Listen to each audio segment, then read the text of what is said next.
Dear students, আমরা আগের part ওয়ানটাতে যেগুলো আলোচনা করেছি যে আমাদের ইলেকট্রনিক কনফিগারেশন এবং হচ্ছে কি তাদের সাইজের ভেরিয়েশন, মেটালিক বন্ডিং এর কিরকম আর কি তাদের ট্রেন্ড দেখা যায় সেই সবগুলো, এবং তাদের হচ্ছে তোমার ইলেকট্রনিক কনফিগারেশনের নিরিখে আর কি কখন আর কি ইলেকট্রন কোথায় ঢুকবে সেগুলো আর কি ডিসকাস করা হয়েছে।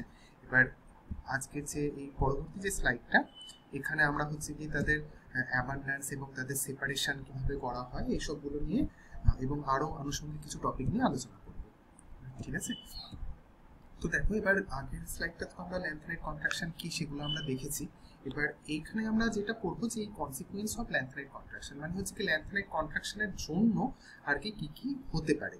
এবার পোস্ট ল্যান্থনাইট সিরিজ যেগুলো রয়েছে, এবার সেখানে ল্যান্থনাইট কন্ট্রাকশন আমরা কি পড়েছিলাম দেখো, একটু মনে করে দেখো যে আমার এই অরবিটাল ইলেকট্রনগুলো আর কি ঢুকছে, সেই কারণে হচ্ছে কি এই অরবিটালে তোমার স্পিনিং এফেক্টটা খুব একটা ভালো না।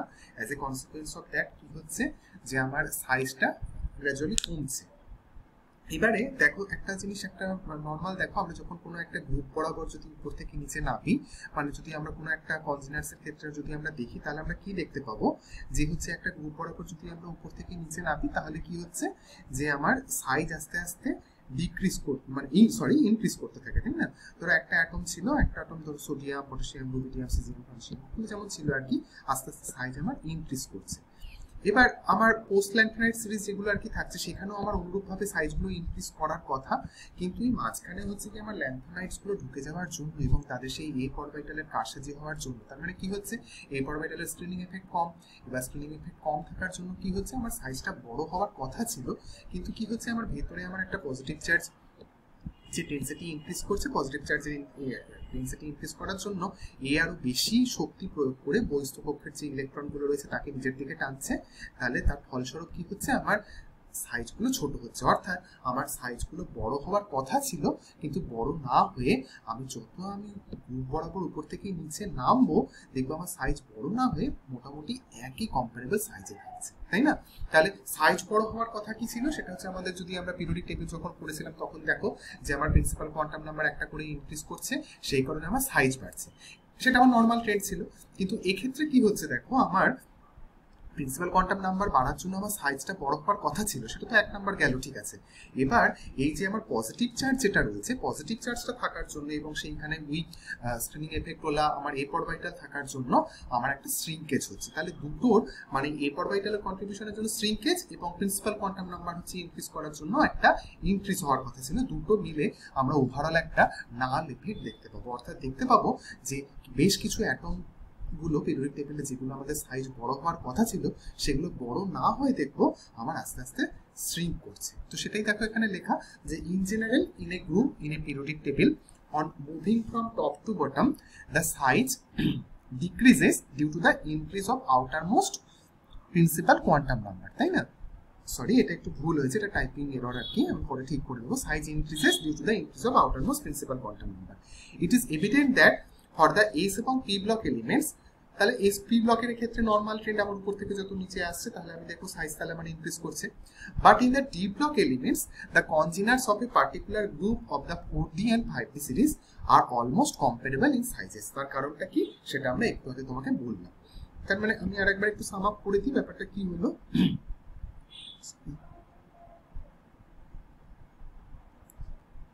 দেখো এখানে যেটা হচ্ছিল আর কি, যে আমার যখন আমার এই অরবিটাল যখন থাকছে না, তখন হচ্ছে ধরো এরকম সাইজটা আস্তে আস্তে ইনক্রিজ করছে। এবার যেই আমার এই অরবিটালের সাইজ আমার ইমপ্রুভ করে গেল, তখন আমার হচ্ছে সাইজটা আর ইনক্রিজ হচ্ছে না। সেটাই আমার এখানে বলা, যেটা দেখলে যে কি বলা, যে আমার ডি ব্লক এলিমেন্টের ক্ষেত্রে মানে 4D এবং 5D সিরিজের ক্ষেত্রে এইটা হয়। তো আগের দেখো, আগে যে আমরা একটা লেকচার দেখেছিলাম সেখানে আমরা দেখেছিলাম যে ওই 6 পিরিয়ড এলিমেন্টের ক্ষেত্রেই আর কি তখন আমার ল্যান্থনাইটস এগুলো হচ্ছে। তার আগে আমার নর্মাল ট্রেন্ড ফলো করছিল, তার সেই কারণে আগে যখন আমার 3D এলিমেন্টস যখন আমরা বিবেচনা করবো, যেগুলো তোমরা আগে করেছো, তখন দেখবে যে হচ্ছে সাইজে নর্মাল ইনক্রিজ হচ্ছে। কিন্তু যেই আমার ওই ল্যান্থনাইট বা অ্যাক্টিনাইট সিরিজের অন্তর্গত ওইগুলো আসলো, তখনই আমার এই কন্ট্রাকশনের জন্য আমার সাইজগুলো বড় হওয়ার কথা ছিল, কিন্তু না হয়ে আমার একই রকম থেকে যাবে।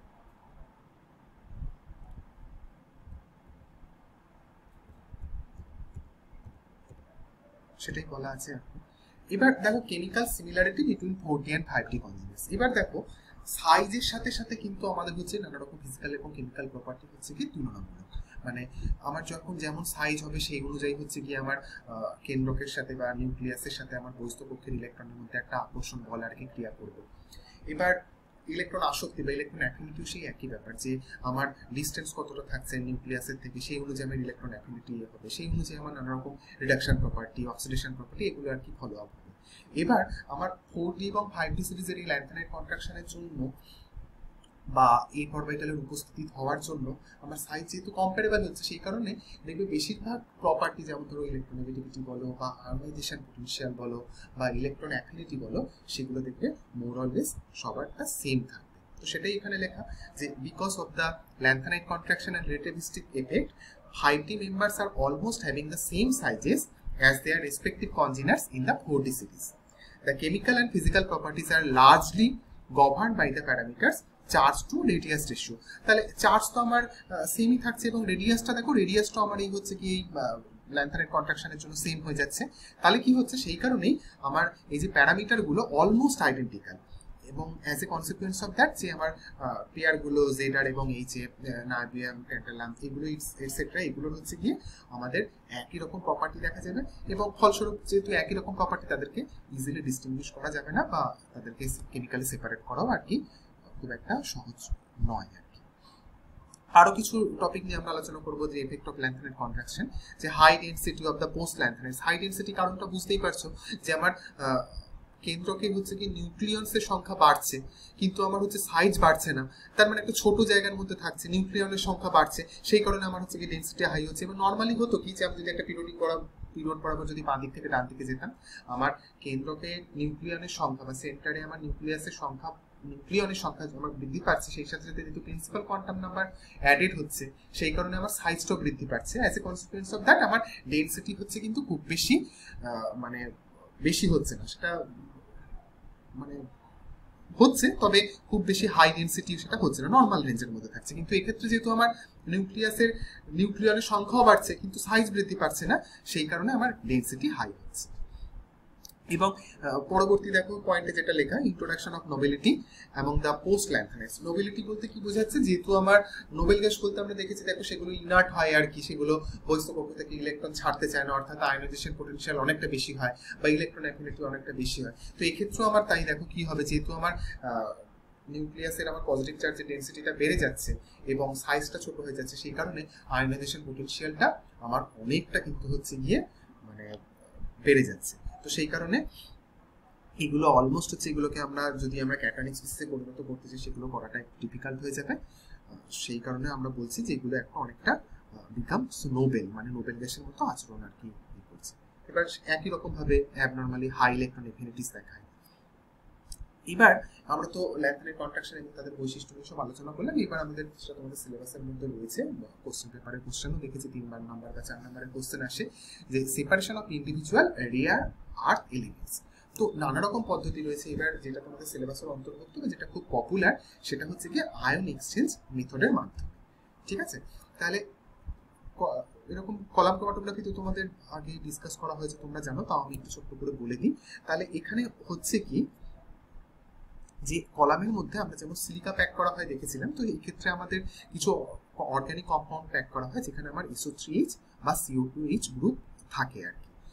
এবার আমি হচ্ছে কি একটা অ্যাকোয়াস সলিউশন অফ ল্যান্থানাইটস যদি ওর মধ্যে দিয়ে আমরা চালিয়ে দিই, পাস করিয়ে দিই কলামের মধ্যে দিয়ে, তাহলে এই এইচ গ্রুপটা রিপ্লেস হয়ে যাবে। এইচ গ্রুপটা রিপ্লেস হয়ে সেখানে হচ্ছে কি আমাদের ল্যান্থানাইটস গুলো বাইন্ড করবে, তাই না?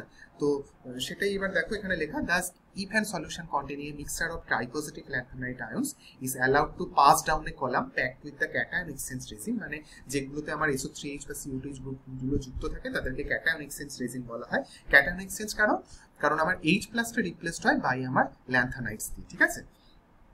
তো সেই রকম আমরা ওখান দিয়ে যদি পাস করে অ্যাজ এ ইলুয়েন্ট আর কি তোমার ওই সলভেন্ট গুলো, মানে অ্যাকোয়াস সলিউশন অফ দ্য ল্যান্থানাইটস, তাহলে এইচ গ্রুপটা রিপ্লেস হয়ে যাবে এবং সেখানে আমার এই ল্যান্থানাইটস গুলো কোঅর্ডিনেট করে যাবে। দেখো সেই কেমিক্যাল ইকুয়েশনটা এখানে লেখা, ল্যান্থানাইন 3+ নিচ্ছি এবং এইচ আর যেটা আমরা এই ক্যাটায়ন এক্সচেঞ্জ রেজিনটাকে আমরা RH দিয়ে ইন্ডিকেট করেছি, তো সেখানে আমার H ইজ রিপ্লেসড বাই আমার ল্যান্থানাইটস। তাহলে কি হলো, যে আমার যেটা আমার সলিড বেড ছিল আমার ক্যাটায়ন এক্সচেঞ্জ রেজিনটা, এই অ্যাকোয়াস পার্ট থেকে ল্যান্থানাইটটা এই রেজিনের মধ্যে যুক্ত হয়ে সেটা একটা সলিড ফেজে চলে আসলো। আমি একটু ছোট করে কলামটা এঁকে তোমাদের বুঝিয়ে দিই, তাহলে একটু বুঝতে তোমাদের সুবিধা হবে।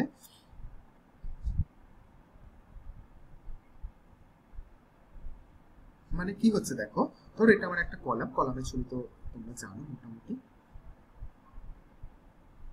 তাহলে এখানে হচ্ছে কি আমার সেই প্যাক করা রয়েছে, সেটা ক্যাটায়ন এক্সচেঞ্জ রেজিন। তাহলে ক্যাটায়ন এক্সচেঞ্জ রেজিনটা আমরা কি দেখতে পাচ্ছি, ধরো আর এটা SO3H হতে পারে, CO2H হতে পারে, আমি CO2H দিয়ে দেখাচ্ছি, CO2 মাইনাস H প্লাস। ঠিক আছে, এবার আমি করছি কি, যে আমি হচ্ছে কি উপর দিয়ে আমি হচ্ছে কি aqueous solution of the lanthanides এর মধ্যে দিয়ে পাস করাচ্ছি। তাহলে কি হবে, এই H প্লাসটা আর কি রিপ্লেস হয়ে যাবে আমার কি দিয়ে, আমার ধরো ল্যান্থানাইডস গুলো দিয়ে আমার রিপ্লেস হয়ে যাবে। তার কেমিক্যাল ইকুয়েশনটা আমরা স্লাইডে দেখিয়েছি, আমরা আবার ব্যাক করে যাবো স্লাইডে, আমরা একটু বুঝিয়ে নিই। তাহলে এবার হলো কি, এটা হচ্ছে কি আমার একটা সলিড সাপোর্টের মধ্যে ছিল, তাহলে এবার এই অ্যাকোয়াস সলিউশনটা থেকে ল্যান্থানামটা হচ্ছে কি আমার এর মধ্যে বাইন্ড করে গিয়ে, তাহলে আমার এই পুরো যে কলাম যেটা প্যাকড হয়ে রইলো সেখানে আমার কি হচ্ছে, যে ল্যান্থানাইডস গুলো স্ট্রংলি ওখানে বাইন্ড করে থাকছে। ব্যাস হলো।